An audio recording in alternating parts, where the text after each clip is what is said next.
I went to a scientific school, MIT, and in fraternity, when you first join, they try to keep you from being, if you think you're smart, from being feeling that you're too smart, by giving you what look like simple questions to try to figure out what actually happens. And it's like training for imagination, you know.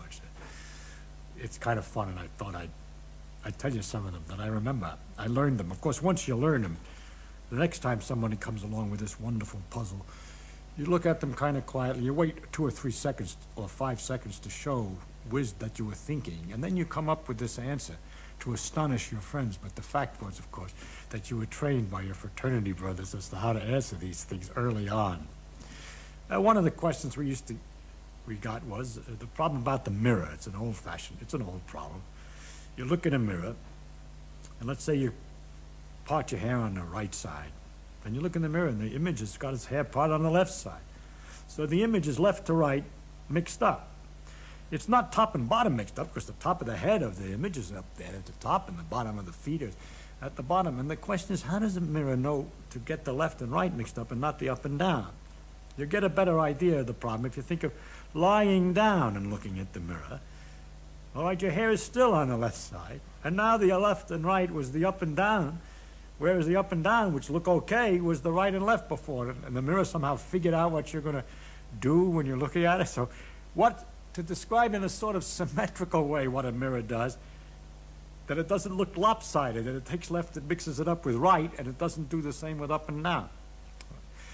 And after a lot of fiddling, I knew we worked out the answer to that one. You see, if you wave this hand, then the hand in the mirror that waves is right opposite it. The hand on the east is the hand on the east, and the hand on the west is the hand on the west, and the head that's up is up, and the feet that are down are down. Everything's really all right.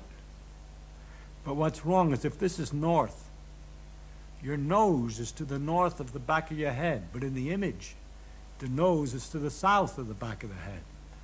So what happens really in the image is neither the right nor left mixed up with the top and bottom, but the front and back have been reversed. You see, that which is the nose on the thing is on the wrong side of the head, if you want to. All right? Now, ordinarily, when we think of the image, we think of it as another person.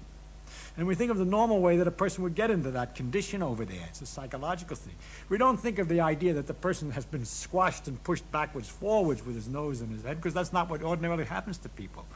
A person gets to look like he looks in the mirror by walking around and facing you. And because people, when they walk around, don't turn their head for their feet, we leave that part alone. But they get their right and left hands swung about, you see, when they turn around. And so we say that it's left and right interchanged, but really the symmetrical way is along the axis of the mirror that things get interchanged. Well, that's kind of an easy one.